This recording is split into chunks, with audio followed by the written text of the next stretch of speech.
The Steam Winter Sale. That's all the introduction you need. If you're unfamiliar, the Steam Winter Sale happens every year, presenting games with some amazing deals. You see a lot of these floating around, with the occasional 90% off. It's how I amassed my 1,000-game library. A little bit too of HumbleBundle.com, which is a charity website, where you can spend like as low as $1 to get a bunch of games. But it was mostly the Steam Winter Sale. So, using my 1,000-game library as a basis, I'm going to do a series of videos. I'm going to release sort of like a price guide series of videos related to the Steam Winter Sale. And it's expected to happen December 21st, according to data miners and people who like hack to get info. I'm not really exactly sure how it works. But even during the sale, I will be releasing these guides until it ends, which is expected to end early January, probably in the first week. Yeah, I've written reviews, but only 92, a tiny fraction of the games I own, and not all of you are friends with me on Steam. Today we're going to be looking at cheap games. Cheap but good. Because I know a lot of my friends this year are working on a very small budget, so these are games that you can get that are worth your while, but they will not break your wallet. In no particular order, we're going to start with Tropico 3 Gold Edition. Tropico is a city builder taking place on a fictional island in the Caribbean, or off the coast of some South American country. The game never really tells you. I've always assumed this is like a satirical take on Cuba during the Cold War, because you do have to worry about US-Soviet relations. You are the dictator, this is your island, this is your people. Choose how to rule, what to build, how much rent is, and so on and so forth. You even control wages. I absolutely love the Tropico series, 1 through 5, but this one's the cheapest and probably the best. 4 just looks a little better and has DLC that takes the game into modern times. There is so much depth within this game, revolutions can potentially happen, and maybe the US or Russia will invade you.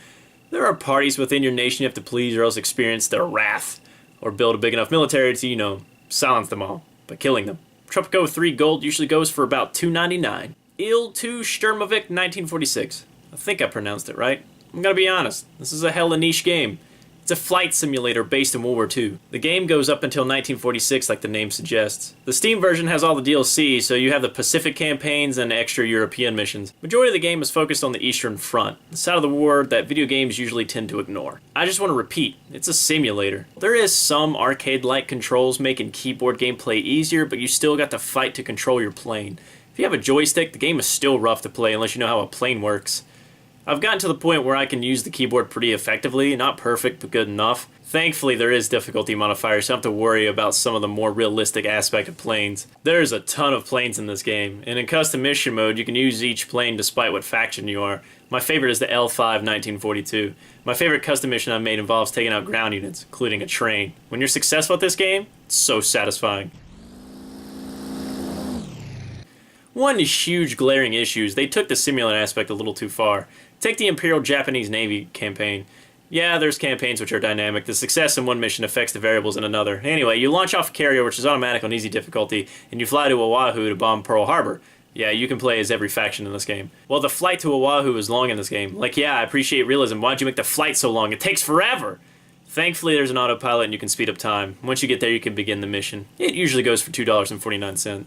Next is Blood and Bacon. I'm serious. The farmer's pinned to a wall and he sends you on missions to kill zombified farm animals. This video doesn't do it justice. Just trust me when I say it's worth the 74 cents. It's just good. It's just good.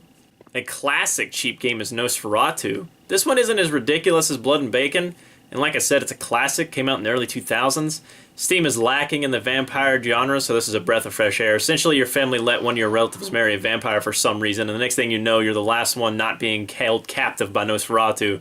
Yeah, I left out some details, but that's the TLDR version of the story. So the castle's kind of randomly generated, rooms and layout are the same, but the items and enemies are mixed up. There is a doomsday timer, mechanic not foreign to video games, but also not too common. If you're too slow at trying to rescue your family, they'll be executed. Rescuing them gives you bonuses. A good game that only costs you 99 cents. Up next, Angry Video Game Nerd Adventures. The Angry Video Game Nerd is a YouTuber who also got his content on DVDs and is part of Screw Attack. His channel is called Cinemassacre. I say his, but I'm referring to the man behind the nerd, James Rolfe. James and his crew managed to get enough money to make a movie. It's bad, but that's kind of the point. I don't know, you kind of have to watch a little bit of Cinemassacre to understand why. But even if you don't understand, the game made after the Angry Video Game Nerd is awesome. If you grew up with video games, then you remember super hard platformers. This is one of them. They took every hard aspect of platformer ever and threw it together in one. It's super challenging and satisfying when you actually get somewhere. Imagine if Dark Souls was a side-scroller, then you'd understand this beast. Usually costs $249. Let's look at Halo Spartan Assault. Steam is devoid of Halo games. Not like PC gets much Halo treatment anyway. I still have Halo 1 in the box, which isn't available on Steam, and the rest of the games never came to PC. Instead, what we get is top-down shooters. I played Assault, which is the one I'm showing you, but there is a second one. I haven't tried the second one, but it looks about much the same. Halo Wars Real-Time Strategy recently came to Steam, but the price isn't low enough for this list. So Assault is a plain top-down shooter, but it gives you that Halo vibe that we all want. The fact that it's Halo-themed, and themed well, mind you, it's not like it doesn't make any sense. It's not like Master Chief is in the middle of Afghanistan or something. It makes it pretty awesome. And for the price of $1.19, it definitely does the job of being entertaining, Halo-themed, top-down shooter. Can't go wrong with it, honestly. Now for Arma Cold War Assault. While Assault's in the name, it's very different from the Halo one. I love the Arma series. I always promote the game during sales and tell my friends all about it. Bohemia Interactive should hire me or something. Anyway, kind of like Il2 Sturmovik, this is a niche genre. This game paved the way for military simulation games. There's also a lot of interesting history behind the development of these products. It doesn't look like much, but there's a lot to it. You die in 1 to 5 shots and conflicts are sustained, meaning you have to be patient and use cover to your advantage. The later games get pricey and require some good hardware to run, while Cold War Assault can run on anything. To experiment if this genre is for you, Cold War Assault is cheap at 99 cents and runs super smooth. Unlike the later titles, the single player has a lot of content. There's also a pretty shallow mission maker. The campaign is so good the community had it remastered in Arma 3. If anyone gets this, or any Arma for that matter, let me know and I will most certainly want to play. Speaking of experimentation, Counter-Strike Condition Zero. Counter-Strike Global Offensive is the newest Counter-Strike and is hella popular. There's a professional esports scene and a huge player base. The first game doesn't have any bots, while Condition Zero does. It also has the only single-player campaign Counter-Strike has ever had, and an interesting tour of duty mode where you get points to choose your squad mates. They all have differing stats.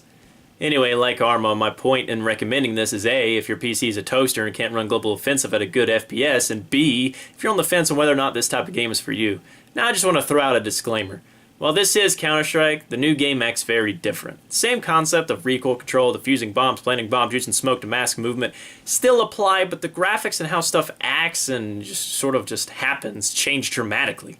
But for 99 cents, you get a good solid amount of game time, and it'll help you decide if you want to pursue the newer titles. Now for a childhood favorite of mine, Star Wars Outcast. The full title is Star Wars Jedi Knight 2 Jedi Outcast, but I'm going to refer to it as Outcast for simplicity.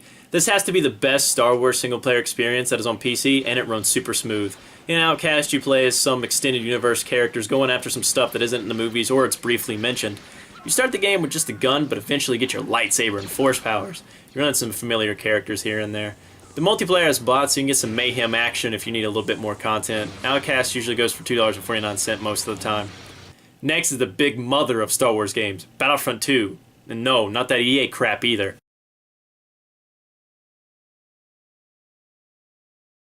Huge battles, space battles, long campaigns, and an awesome galactic conquest mode make this probably the best Star Wars game ever created. Maps are from the movies and follow both the Clone Wars and the Rebellion eras. Not much to say other than it's awesome, timeless, and worth every penny of the $2.49. Hitman Blood Money, probably my favorite stealth game.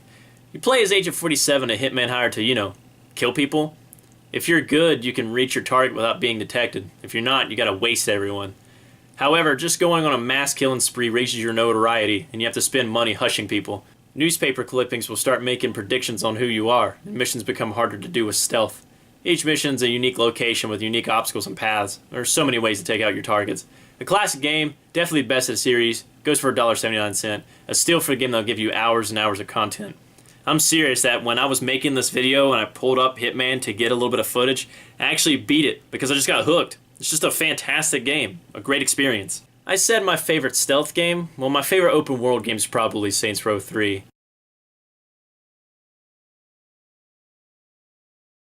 Take Grand Theft Auto, make it more self-aware, crazier, more humorous, and more random side activities than you got Saints Row 3. Need I say more? Nah, I don't. Goes for $2.49. I guess I should say that this game has some pretty offensive humor, and some of the jokes and activities are, questionable, so just take that as a trigger warning. Last but not least, Far Cry 2. I always hear my friends talking about 3, 4, and Primal, but never have I heard them talking about 2. Yeah, 2 has its issues, but it's unique in so many ways. Weapon degradation, the map is a legit map, limited UI, the setting of Central Africa. It's just so many things about this game that's different. It's also the only Far Cry where you pick a character and has a buddy system. Essentially, the buddy system is where if you're caught in a pinch, your buddy will come rescue you, but you gotta rescue them first. Your job? Hunt down a gun dealer named the Jackal. It has secrets and cryptic moments, all making you explore every aspect of the map. Excellent game for the low price of $3.39. Whew. That's 13 games I briefly went over. Keep in mind, the Steam store is huge, so don't feel offended if I left out your favorite game. I was mainly just looking at games that were cheap, and that were also good at the same time, because there is games that are cheap that are also super bad. These 13 games come to a grand total of $25.52. I'm not saying get all these games, they were just recommendations, but it's proof that there are some super cheap games during the sale. If any of these games sparked your interest and you'd like more detail, just put a comment in the comment section below. Keep in mind, like I said, the sale is expected to happen December 21st and will go into early January, so it only gives me a few weeks to pump out these winter sale guides. I will most certainly release guides during the sale as well, and I won't stop until the last day of the sale. The next video will be dedicated to the games that you should avoid at all costs. Now, if there's any other genres or themes that you want me to follow, like if you want me to do all strategy games, or if you want me to do another list of cheap games, and just let me know in the comments. For now, add these games to your wish list and start holding as much money as you can to build up your Steam library.